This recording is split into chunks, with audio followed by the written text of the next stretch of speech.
Okay, yes, the Assyrians were the dudes that the Romans fought, and they fought the Romans a few times. And they kicked the Romans' asses at one point. One dude named Crassus. Maybe he was the richest guy in Rome. He burnt down Rome so that he could build it up again, buy all of the devalued land, build up apartment buildings, and then rent it out to people and make a lot of money that way. And he wanted to be emperor, and so he wanted to win a big war, a big battle, in order to get the support of the soldiers and everything and popularity level to be emperor. So he went off to the Middle East and had a big battle, like in modern day Syria with the Assyrian, modern day Syria with the Assyrian Empire. And he got his ass kicked, and he got killed. His son was killed, and he got killed. Because they didn't have as many horses. Those were the horse people. And they could fight with horses and shot with more powerful arrows that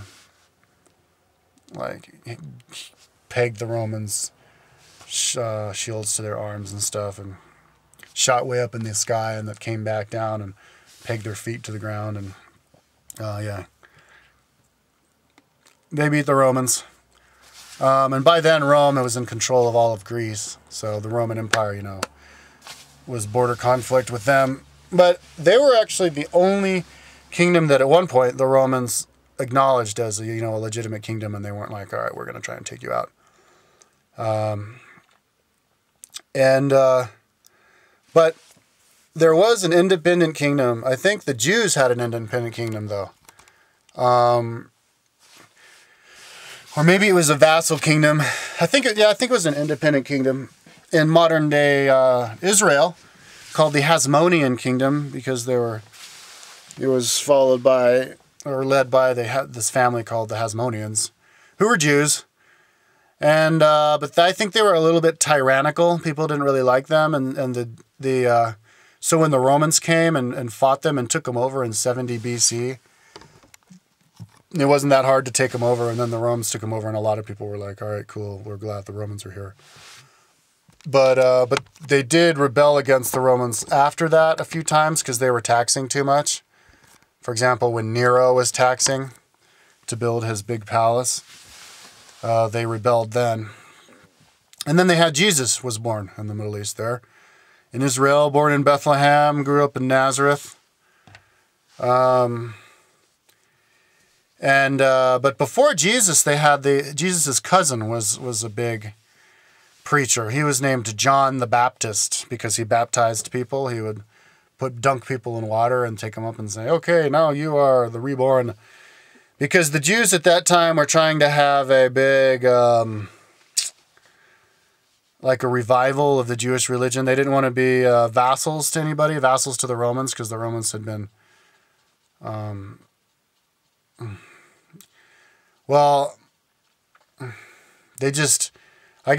they were just ready to have, there was lots of interesting stuff going on in the world in those days.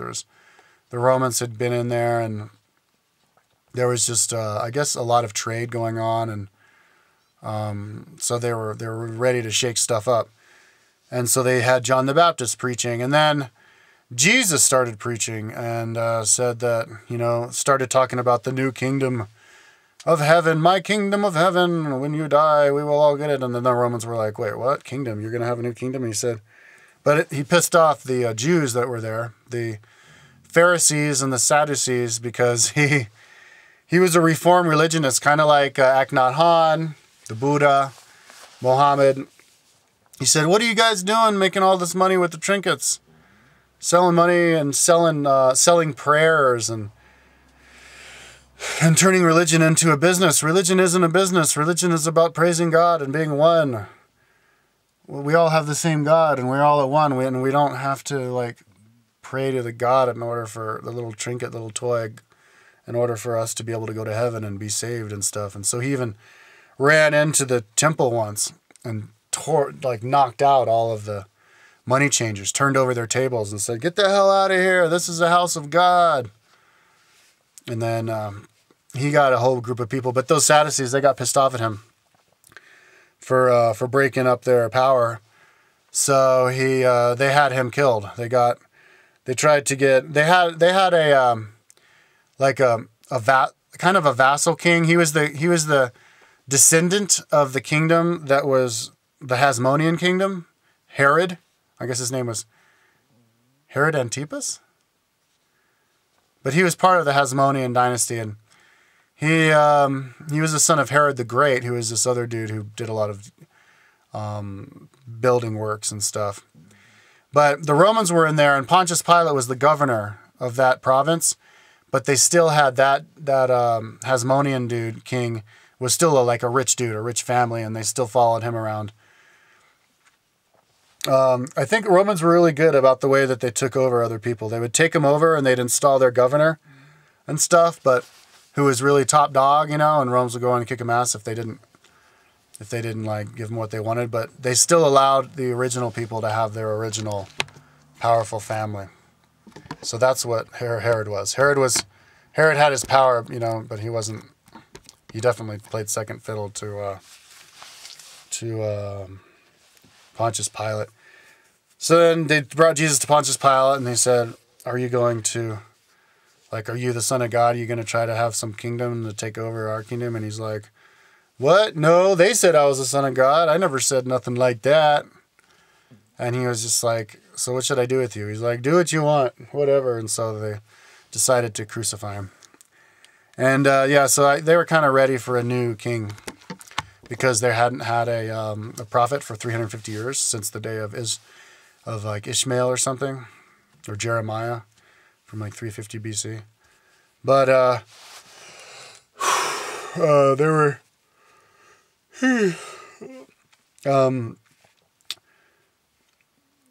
and then in 70 AD, I think Christianity kind of took over in that kind of area. And they were Christians ever since then. And then in 70 AD, the Romans came and burnt their temple to the ground because they had some kind of a rebellion, because they didn't like Nero taxing so much for his castle, so they burnt their temple to the ground. But then they rebuilt it. That was their second temple, because their first temple was burnt too. And then, you had the Assyrian kingdom, which kept going. And then let's fast forward up to 600 AD, because that is when Muhammad lived. The founder of the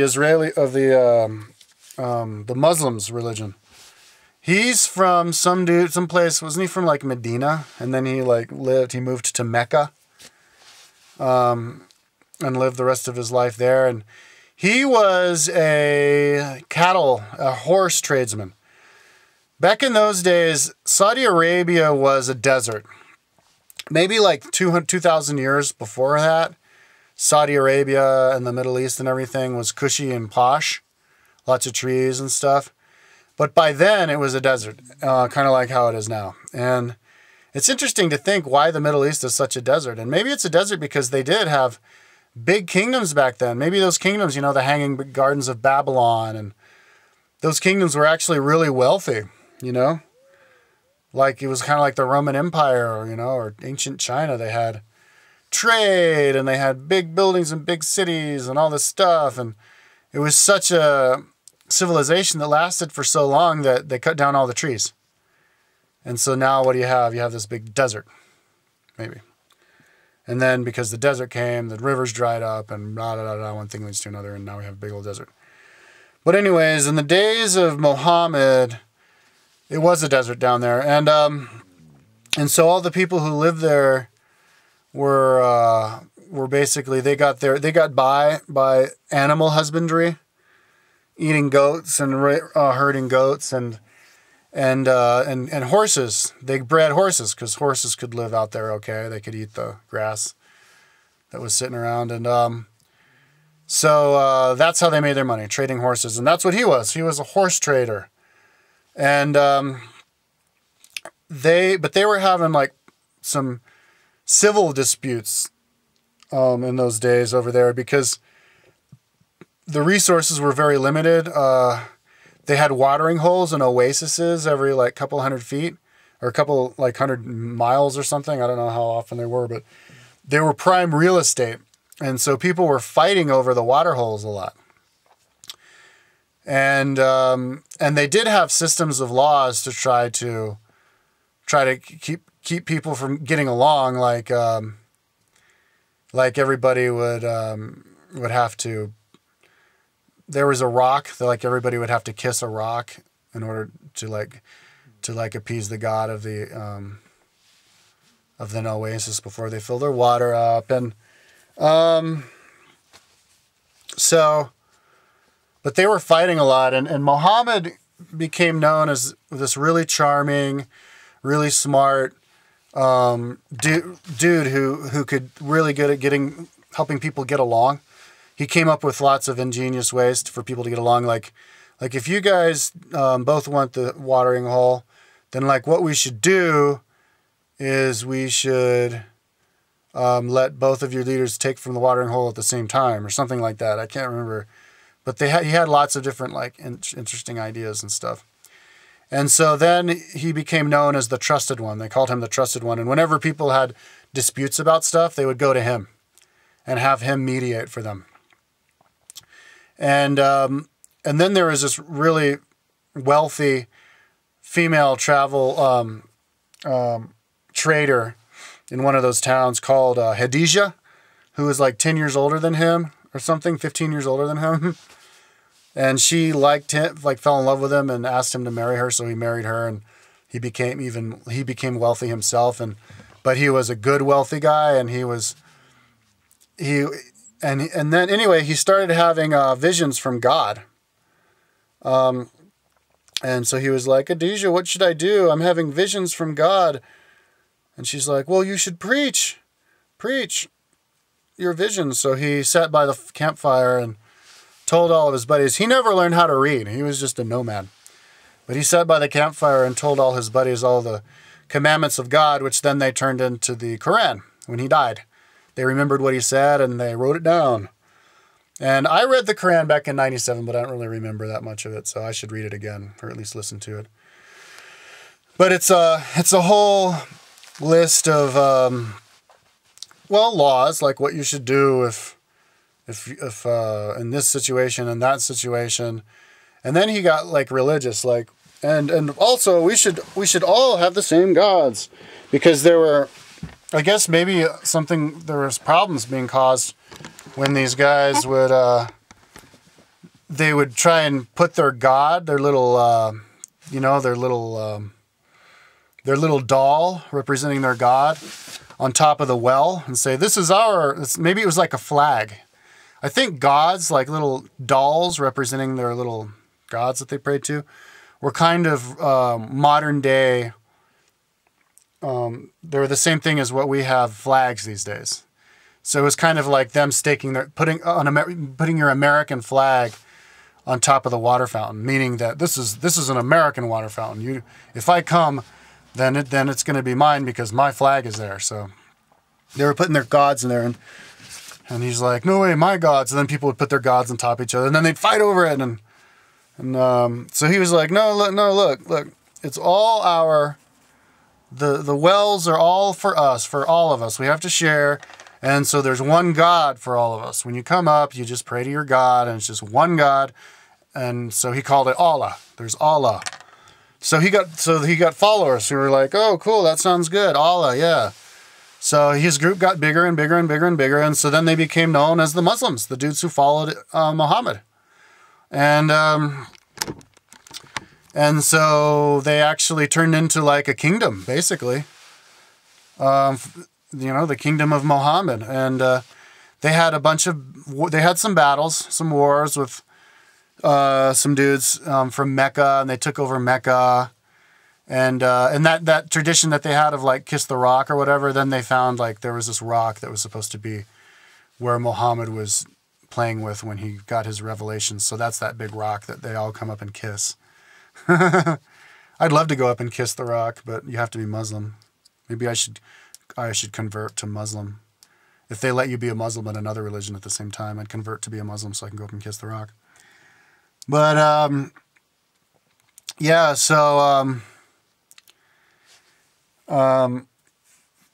they by the time he died, the Muslims, they were called the Muslims, and they had their whole idea of our one God. And so like it was kind of like a rebirth of the Jews, what the Jews had. We all have our one God. And Muhammad knew about the Jews, and he referenced the Jews. The Muslims and all those people in that whole area, the whole Middle East, they were descendants of Abraham and the Jews, just like the Jews, the Hasmoneans and the people in Israel were, and Jesus. Those guys knew the story of Abraham. They knew the story of Moses and all that stuff. They were, like if you look in the religion of Islam, Jesus is the sixth most important prophet.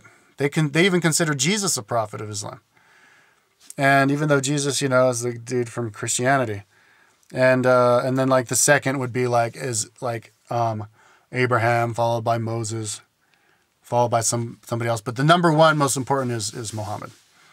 And so they thought that Muhammad is the number one.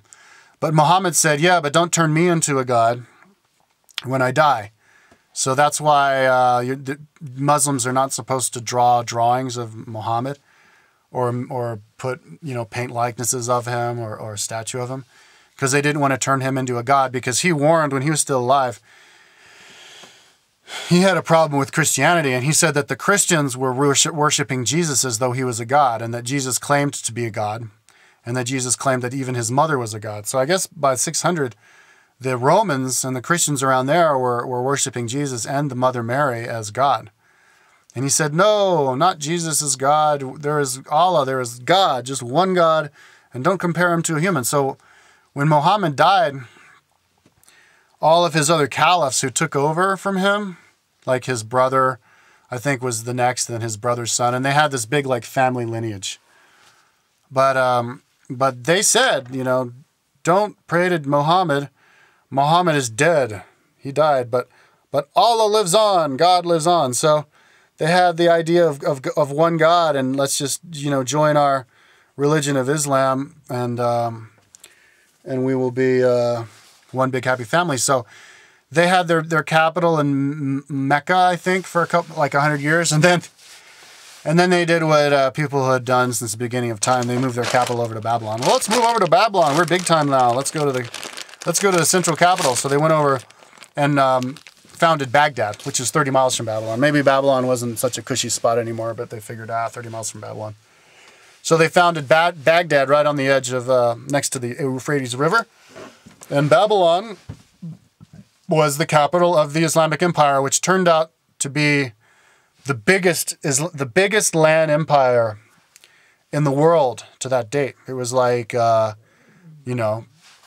times as big in terms of landmass as the Roman Empire. The Roman Empire is big, really big if you include the Mediterranean area, but if you include just the landmass, the Roman Empire wasn't that big. But yeah, the Islamic Empire was all of Egypt, because they took over Egypt. All of Egypt, like all of Iran. I don't even know, maybe even all up into Afghanistan. All of the Middle East up to, I think, like all of Turkey and Syria and Israel and Egypt and North Africa, like Libya, Tunisia, and Morocco, and all the way up into halfway up Spain. And it was kind of like the Holy Roman Empire. So it was like the Islamic Empire, but then within the Islamic Empire, you kind of could consider all the, like the Umayyad Caliphate, which was the kingdom of Cordoba in Spain, was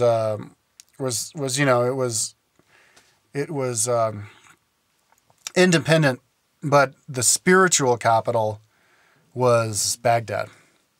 And so all the people, there was lots of border, trading between borders and moving between borders. Like people would go to Baghdad if they wanted to make it rich and stuff. And so it was kind of like the same one big country with different states, the Umayyads and then the ones in Egypt and stuff. And so it worked out great. They were the first world country of the day. It was the golden age of of the Middle East. From 600, I think they founded Baghdad in like 730 or something, like, 80 years after Muhammad, or 100 years after Muhammad or something. And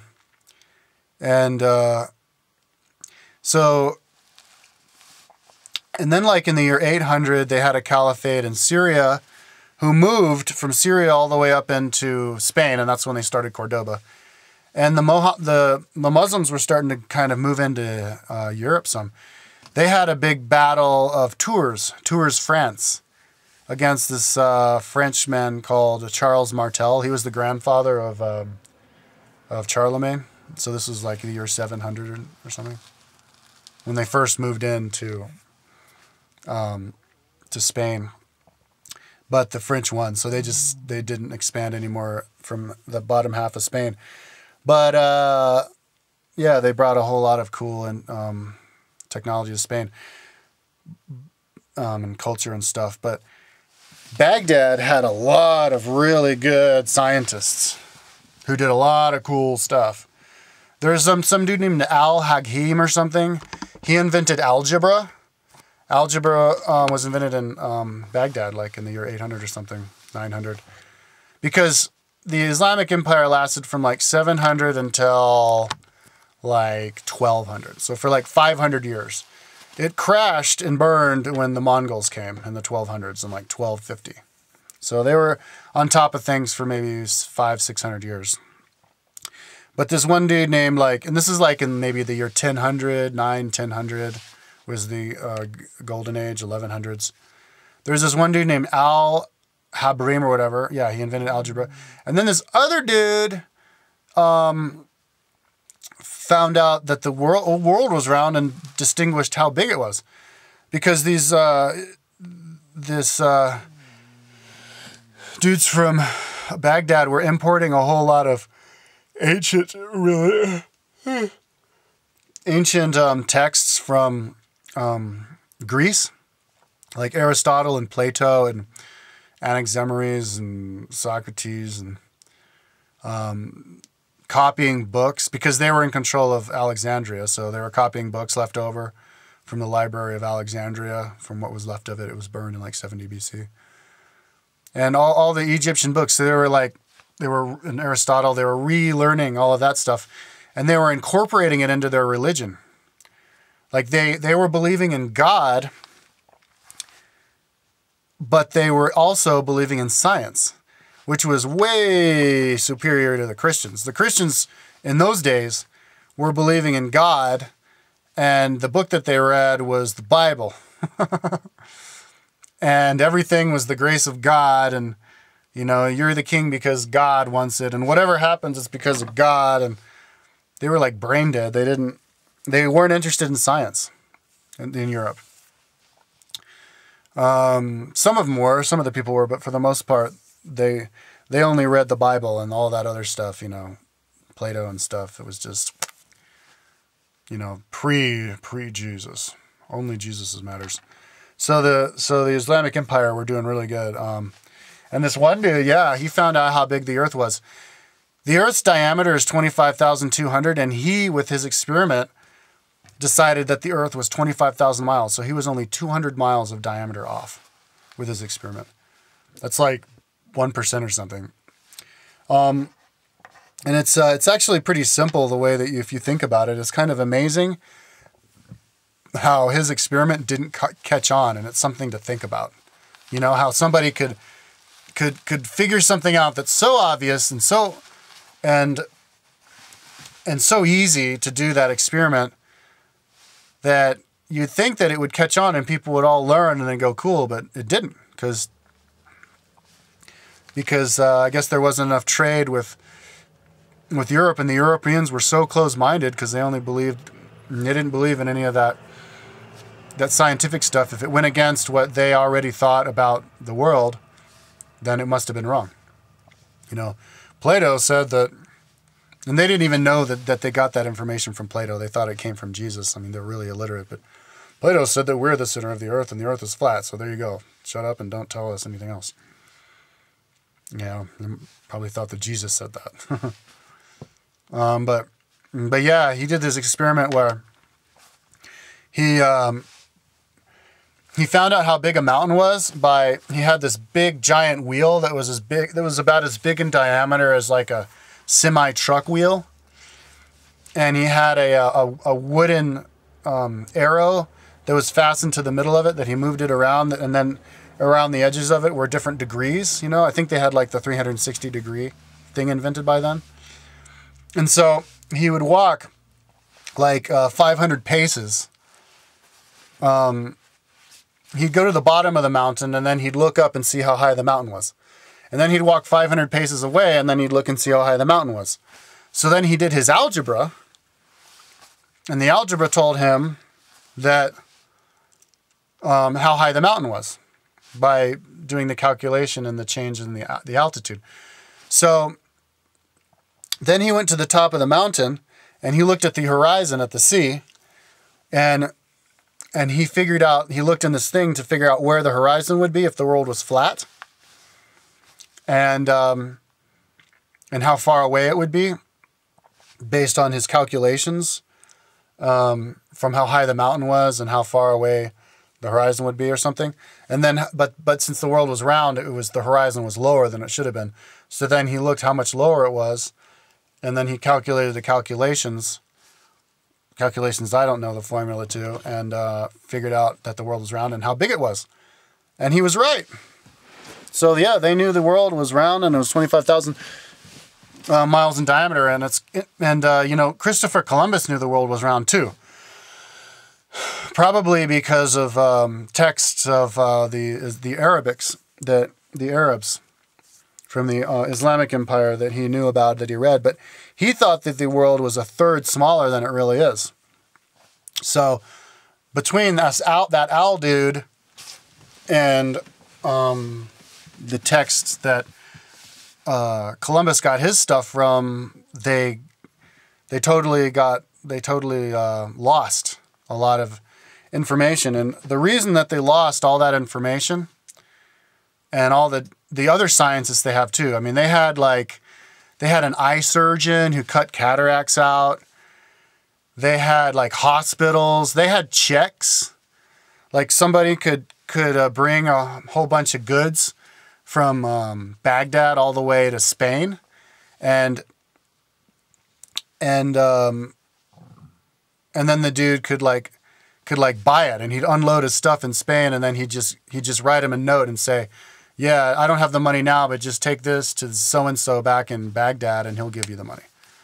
So they did that, and it worked out great because they were all, and I think it worked out great because they were all Muslim. It was an empire that was based off the religion of Islam. And it worked because they were all believing in the same God. They weren't throwing up different flags everywhere. Modern day unity of a country, like here in America, like we are the Americans. If one state goes down, the other state props it up or whatever, you can pass. Our checks can go from one state to the next. If you want to open up a business in another state, you can do it easily and all this stuff. That's kind of like modern day equivalent to the olden days of having one God. We have one flag. Under our flag on which we stand, that was under our God, or which we stand, Allah. But it wasn't something that you couldn't paint Allah, because it was just an imaginary God out there for everybody. So, because if somebody would have painted it, then they'd be like, no, this is God. No, this is God. Look, my painting's right. And then you'd have schisms. And they did have a schism between the Sunni and the Shia. And I think they had their schism just due to one of these arguments. I can't remember what it was for, but a simple argument about whether or not Muhammad was divine or something silly like that. And so they kind of broke apart, and they started to have some arguments between each other. But they were doing great there for a long time. And but then, back to how did all of their information get lost? How did the idea that the world was round never make it to the West? And when it did make it to the West with Columbus, how come he thought the world was a third smaller than it really is, and how come we didn't? How come they didn't? They don't even know about their own past and all this stuff. Well, yeah, their civilization got burnt to the ground by the Mongols. Genghis Khan was born in 1206 in Mongolia, and he I'm going to talk about Genghis Khan in History of China video, but he unified the Mongols, and the Mongols turned into this huge fighting force who went out and terrorized the entire world. They attacked, all the way down into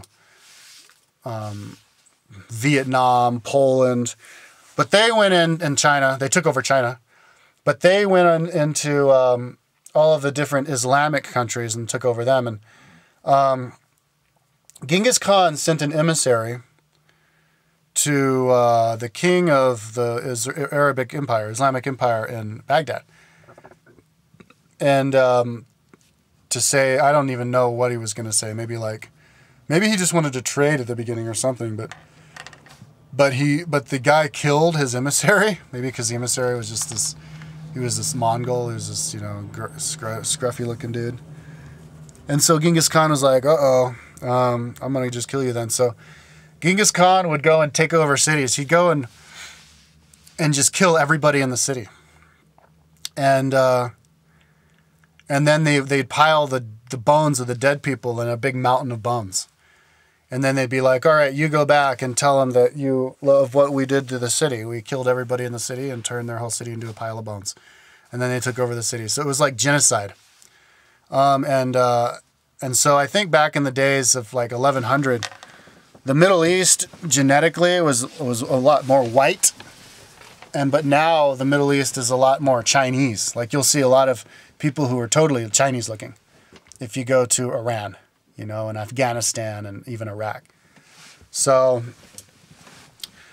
anyways, he went over and he had a battle with the king of Iraq, won the battle, killed the king of Iraq, and took over Iraq. And they wreaked havoc. They burnt all the books there, huge mountains of books, and yeah, so all that information was lost for forever, or lost for a long time. And that's kind of something we should think about when we think about history, is how afraid people were of barbarians invading your borders, in huge masses of them and killing you, and killing your civilization. Because that had happened already with Rome. The Roman civilization fell, and now Europe wasn't, as safe and as it was, and as magnificent, as cultured and civilized as it was under the days of Rome. And so they were always kind of had that in the back of their head, and they tried to have ways to figure out. And so the Christians did the same thing. We are Christendom, and we are all worship our same God. But yeah, the Islamic Empire was burnt to the ground, burnt all their books in it. But then, after a couple hundred years, those Mongol invaders, they installed their own kingdoms and their own dynasties. But they ended up taking the Islamic religion, adopting Islam. But it wasn't the same Islam as the Islam before. It was remnants of Islam. Because they see, I think people are a product of their environment. So the Mongols were Mongolians and barbarians because they come from a land area that supports that kind of behavior. Just a bunch of people living in yurts, riding horses around and collecting horses, and not really coming together and making cities.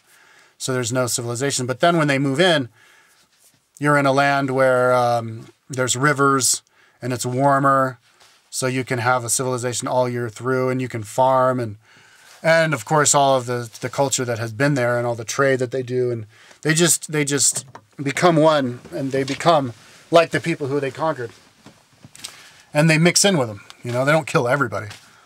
But so they became Muslim, just like the ones were before. But it wasn't the same Islam because they had burned all the books. And they'd been under Mongol rule for so long. So now Islam had turned into basically like what Christianity was during the days of the Arabic Empire, where it was more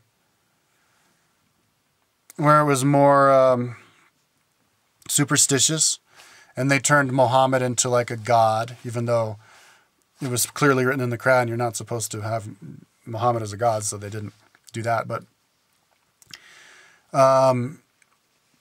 yeah, it became more of a backward society because of that. But before Genghis Khan came and fucked their whole civilization up, the Crusades came and caused problems for their society. The Crusades were crazy. Back in 1099, they had a pope who was really powerful pope. He was the pope in France at the time, and he was kind of like uniting Europe. They were maybe even trying to unite against Islam, or they heard about how Islam was this huge empire, so they wanted to have their big empire too. And but they didn't have like a problem with the Islamics, but they didn't communicate with them. But yeah, they were trying to unite. So the Pope was really powerful, and they were trying to unite as Christians. And at that time there were some Turks who had invaded.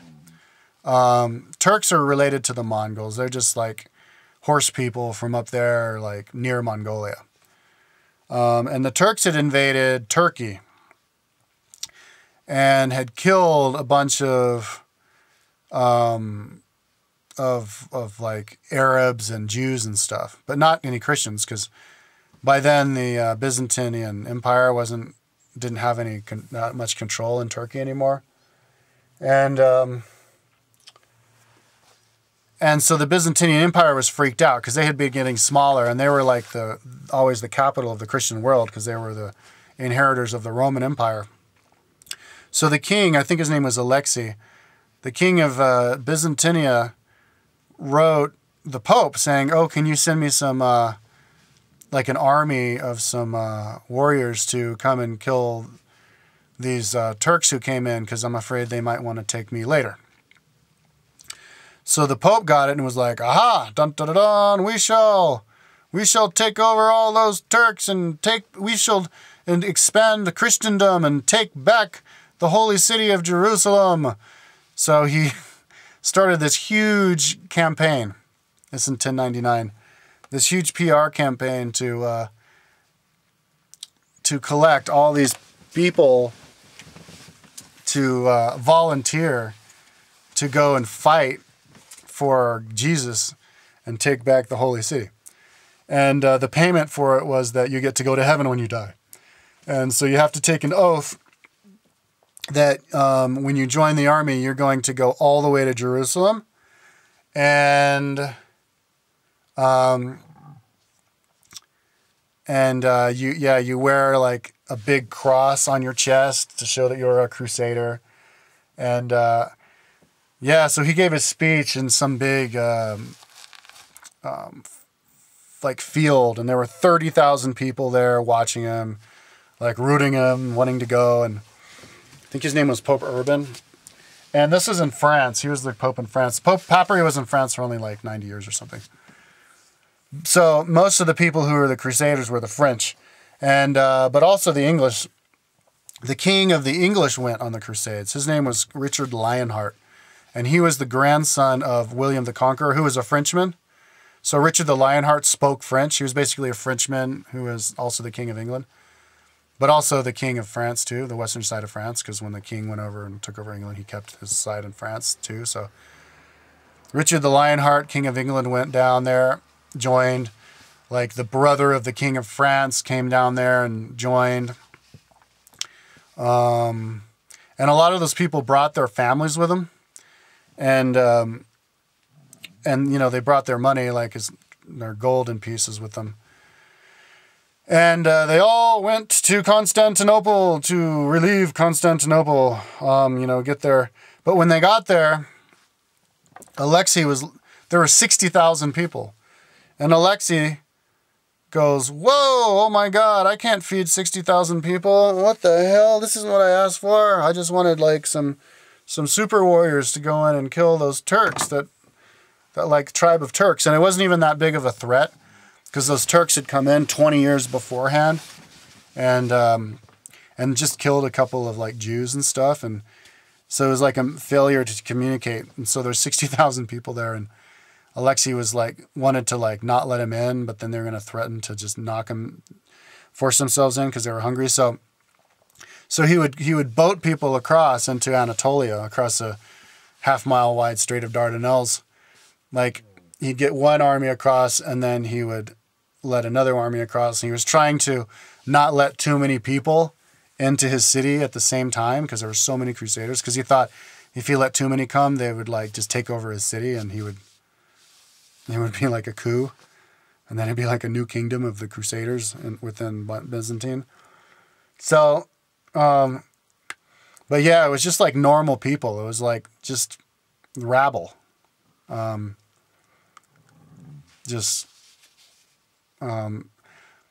were a totally different culture as well. Byzantinia was they were Greeks. They spoke Greek.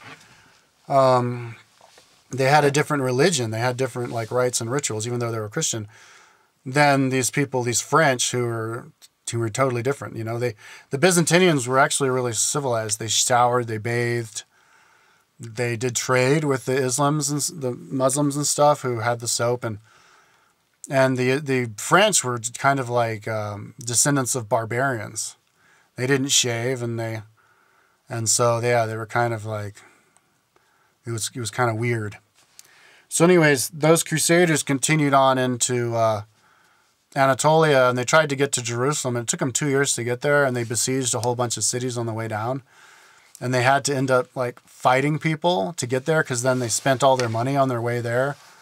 And so they started killing like other Jews and then other Christians because there were also like lots of Christians in the Holy Land, because that's where Christianity started. And so Christianity and Islam and Judaism, they were already coexisting just fine when the Crusaders came. But then the Crusaders came and they didn't have any money, and there were too many of them. So they would start fighting other Christians and killing them for supplies.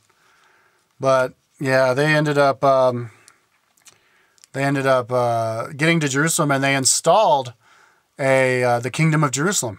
For 100 years, Crusaders had the kingdom there, and they were living pretty. And they built like 100 castles, like really big castles, and lots of different like Crusader type kingdoms. I think they had the Latin kingdom. That was the creation of the Latin kingdom in modern day Turkey. And yeah, but they were having fights with the Muslims because they kind of took over their territory. And when the Christians first came to Jerusalem to take over, they killed a whole bunch of Islamics. They were brutal. They like killed everybody, and they were also hungry. So on their whole crusade down there, they would like kill people and even eat their flesh sometimes, and they weren't very nice. And so yeah, they ended up having some battles, and they had one fight where the French tried to go out there and attack the Islamics, and the dude on the head of the Muslims was the boss of the Caliphate of Cairo, whose name was Saladin, and he I guess he like lured the Christian army out into the desert where they didn't have any water. There's a movie called Kingdom of God starring Orlando Bloom that has a good scene of this.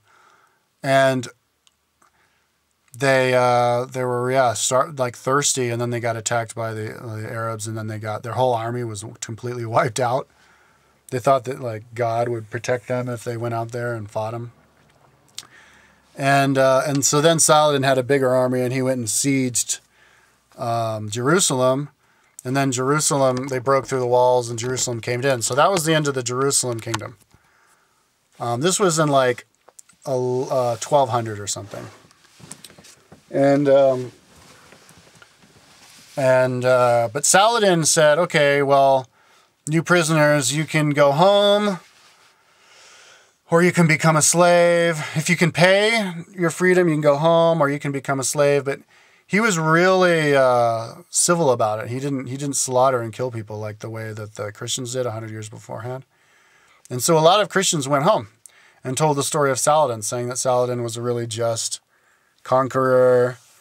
And the Crusaders who went home brought back a lot of the culture from Arabs, like all their inventions, their science, their math, their some of their inventions and soap. And so it ended up being good for Europe. And then, of course, 50 years later, that's when the Arabs got their asses completely evaporated by the Mongols. And then, so that was like the 12s. And then, so then it was kind of starting to go downhill after that.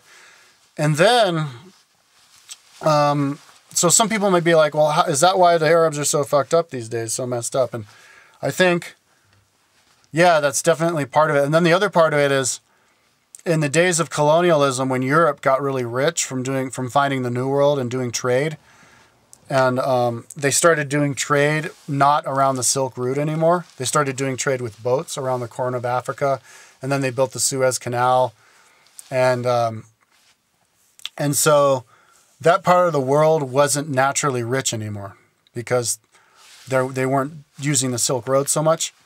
So, and then Europe got really rich from doing their trading. So it's kind of a combination of them, you know, having their Mongolified Islam, and then them being poor, because whoever's poor is going to end up being uneducated, and whoever's uneducated is going to end up being backward, having fundamentalist, superstitious, non-science-based ideas, and just turn to crime in order to get by, and it'll just screw up the whole country. So yeah, it's them from being poor as well.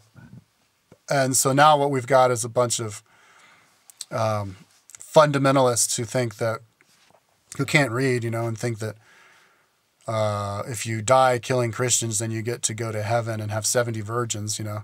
But the word that they're talking about the translation is actually grape. There'll be 70 grapes for you on the other side waiting for you.